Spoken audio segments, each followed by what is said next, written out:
আসসালামু আলাইকুম, আশা করি সকলেই ভালো আছেন।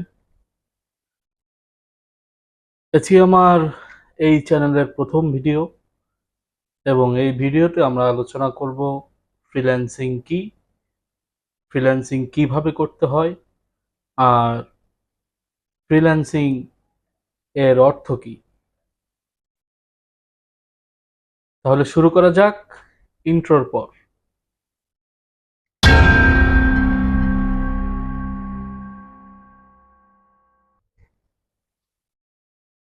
তো ফ্রিল্যান্সিং হচ্ছে এমন একটি পেশা যেটি স্বাধীন পেশা, যেটি মুক্ত পেশা, এবং এই পেশাটি আপনি আপনার ঘরে বসেই করতে পারবেন।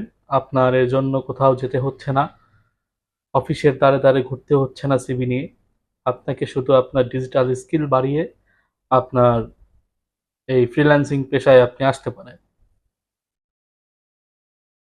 তো ফ্রিল্যান্সিং হচ্ছে আপনি বাংলাদেশে থেকেই বা আপনার নিজ ঘরে বসেই আপনি দেশের বা দেশের বাইরের অন্য কোনো কোম্পানির বা অন্য কোনো ব্যক্তির কাজ করে দিবেন ভার্চুয়ালি। এটাকেই বলে ফ্রিল্যান্সিং। আর ফ্রিল্যান্সিং মূলত করা যায় বিভিন্নভাবেই। আপনি চাইলে মার্কেট প্লেসের মাধ্যমে করতে পারেন, আপনি চাইলে মার্কেট প্লেসের বাইরেও করতে পারেন, এবং আপনি চাইলে সোশ্যাল মিডিয়ার মাধ্যমেও ফ্রিল্যান্সিং করতে পারেন, যদি আপনি ক্লায়েন্ট হান্ট করতে পারেন, যদি আপনি ক্লায়েন্ট ম্যানেজ করতে পারেন। তো আমি ডে বাই ডে আপনাদেরকে এই ধরনের ভিডিও দিব, বিভিন্ন ধরনের টিপস অ্যান্ড ট্রিক্স শেয়ার করব, যার মাধ্যমে আপনারা সবাই উপকৃত হবেন। এখন মূল কথায় আসি। ফ্রিল্যান্সিং এর জন্য যেটা খুবই প্রয়োজন সেটি হচ্ছে আপনার স্কিল।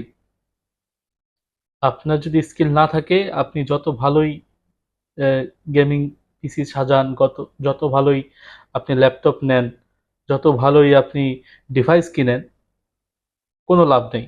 আপনাকে কিন্তু অবশ্যই আপনার স্কিল বাড়াতে হবে।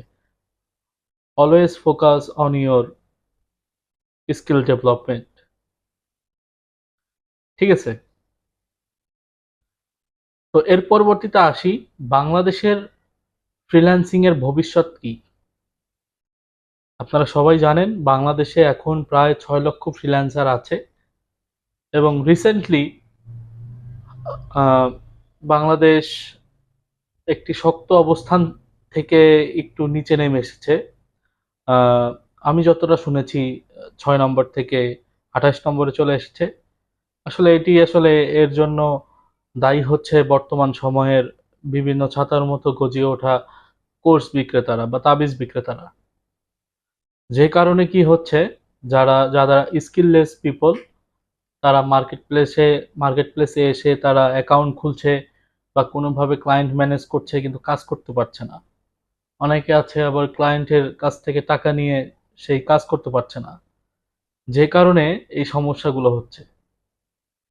তা আপনি যদি না চান আপনার এই সমস্যাগুলো হোক, অবশ্যই আপনাকে প্রপার স্কিলড হয়ে আসতে হবে, কারণ আপনি ফ্রিল্যান্সিং এর মতো একটি বিশ্বমঞ্চে আপনি আপনার নিজের দেশকে রিপ্রেজেন্ট করছেন। এটি যেমন আপনার নিজের রিপুটেশনের ব্যাপার, সেই সাথে আপনার দেশের মান সম্মানও এর সাথে জড়িয়ে আছে। তাই প্রপার স্কিল না হয়ে কখনোই এই লাইনে আসা উচিত নয়। আহ, তো আমি আমার চ্যানেলে বিভিন্ন ধরনের ভিডিও এবং টিপস অ্যান্ড ট্রিক্স শেয়ার করব, যেটি আপনাদের উপকারে আসবে। আর চলুন একসাথে এগিয়ে যাই, একসাথে এগিয়ে যেতে হবে বহুদূর। নিজের দেশকে এগিয়ে নিয়ে যাই, নিজের কেরিয়ারকে এগিয়ে নিয়ে যাই, এবং নিজের কর্মসংস্থান নিজেই করি। আমার এই চ্যানেলটি সাবস্ক্রাইব করে পাশেই থাকবেন। ধন্যবাদ।